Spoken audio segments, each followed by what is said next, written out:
Step one, wake up early, gonna rise with the sun. Step two, get some good, some food in you. Step three, think real hard about what you wanna be. Step four, fuck everybody, just do your thing.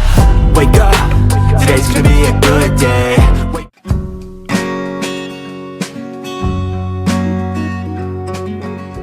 So what is up mga detective, pumunta kami ng Coron para magbakasyon pero through connecting flights kami. At kung first time mo mag-connecting flights sa susunod mong travel, ay samahan nyo ako until the end of the video. Igagala ko kayo, let's go!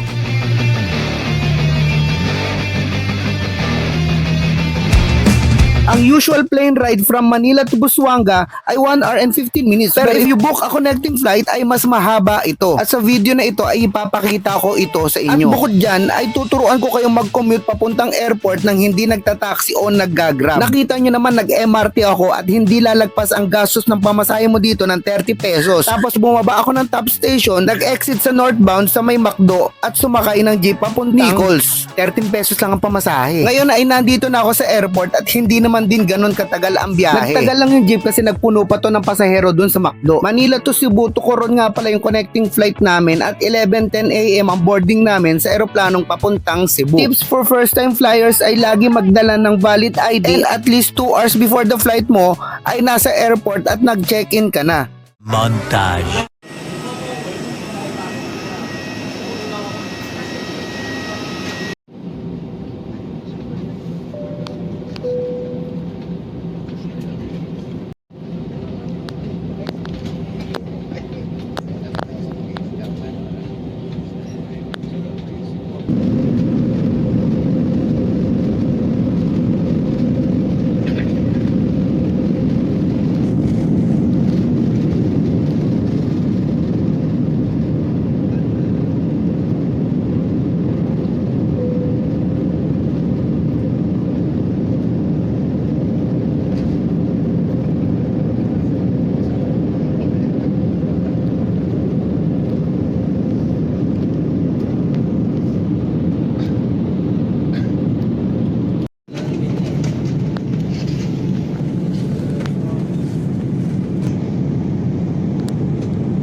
Buti na lang at 18 minutes delay lang yung labag namin dito sa Cebu kasi 2:25 PM yung oras naman ng flight namin papuntang Coron. At kung iniisip mo na ang isang oras or 1.5 hour na layover ay mahaba, ay nagkakamali ka. At pati kami nagkamali kasi kumain pa kami ng lunch with no sense of urgency. Nag-vlog pa nga ako dito at mapapanood nyo dito sa channel ko yung Ayers Lechon food review at iba pang Cebu and Coron vlogs ko. Hanapin nyo lang yung link sa description box. 2:25 nga pala yung flight namin papuntang Coron at same process din naman. Hanapin mo yung boarding gate mo na makikita sa ticket mo at pakita mo lang yung valid ID sa checker. Pero this time, no need to check-in kasi initial check-in sa NAIA o kung online man yan, ay damay na din yung second flight mo.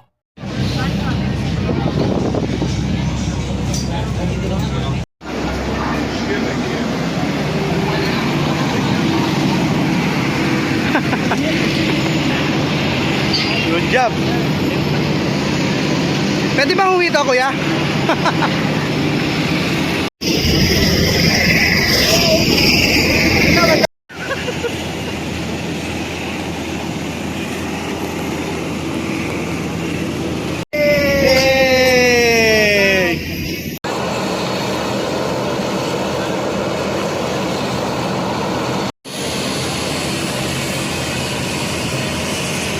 Siya nga pala, yung mga eroplanong papuntang Coron o Busuanga ay maliliit lang. Lalawahan lang ito and 4 seats lang kada row.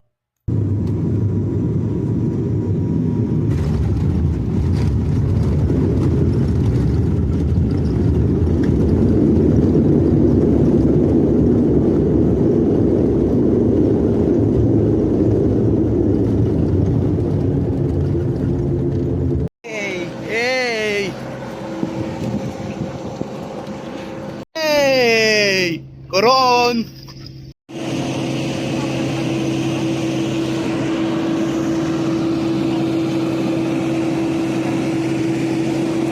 ibang eroplano.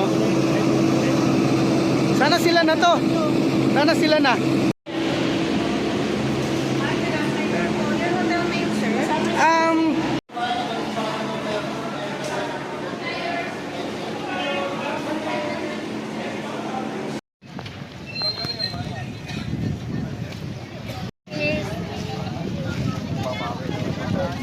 Ma'am, cellphone.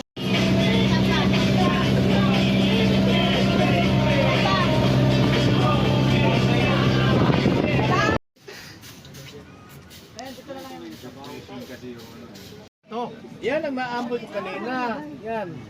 Sinisel dito pagka may suka, may sibuyas. Ang sarap nito eh. Ayan ang ina... Patay. Hindi ka pwede pare. Steam. Ganyan lang po Hindi ka talaga. pwede suka. Ano yan? Hilaw, po yan. steam. Steam. Steam po yan. Ano yan, Lisel? Pare, pagka nangamoy na suka, hindi pwede si Lisel. Yun. Lahat. Sino may ano, cellphone? Picture, Okay, picture. tingin po. Lahat po nakatingin dito.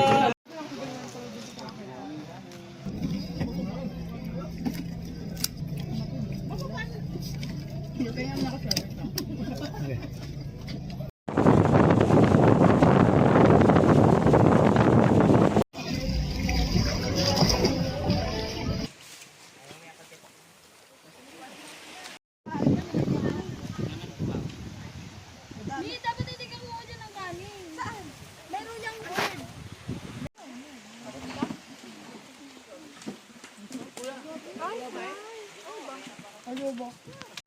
Kutsero. Ayun, no? Sino ang nakapitigil ng para?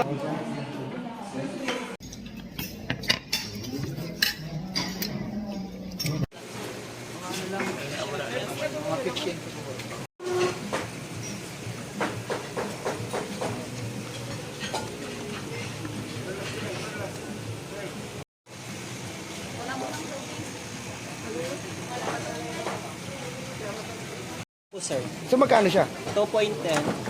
Bali 500, 5,000. 1,850 po. 182, sir. Okay. Par, pusog na lang.